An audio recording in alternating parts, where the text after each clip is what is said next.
अध्यात्म की जितनी भी प्रैक्टिसेस हैं, चाहे हम ध्यान को कर लें, चाहे नाम जप करें, चाहे योग की कोई विधि को अपनाएं, ये जितने भी अध्यात्म या स्पिरिचुअल प्रैक्टिसेस के मार्ग हैं, सबका मूल सार मन को निर्मल करना है।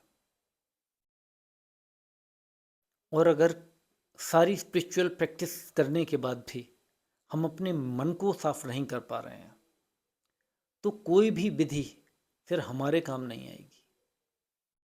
बिल्कुल हर विधि का सार यही है। महात्मा बुद्ध केवल मन की निर्मलता पर ही बात करते रहे। उनका जो पूरा अध्यात्म खड़ा हुआ है वो केवल इस बात पे है कि अंतःकरण को कैसे शुद्ध करा जाए। नाम जप का विज्ञान वह भी मन की निर्मलता के लिए ही है।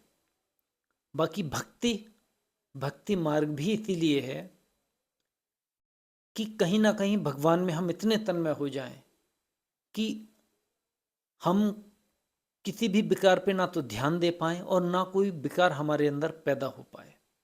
यही बिल्कुल मूल अध्यात्म का सार है। और अगर मन निर्मल नहीं है तो फिर कितना भी कुछ भी कर लो, कितनी भी बात कर लो, अध्यात्म में बात बनने वाली नहीं है। क्योंकि बहुत विचार करके हम देखें तो ये शरीर प्रारब्ध के अधीन है।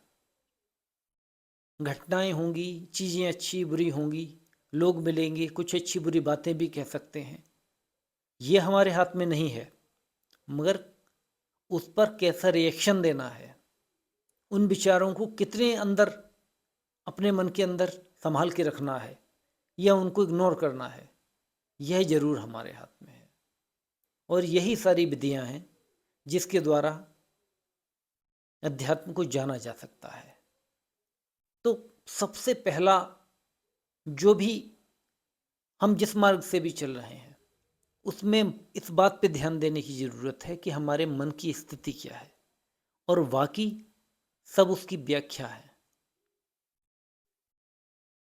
क्योंकि अगर मन निर्मल हो जाता है तो जब निर्मल मन हो जाता है तो वह स्वयं ही अनुभव कर लेता है कि परमात्मा तत्व या हमारे अंदर जो तत्व विराजमान है वह क्या है।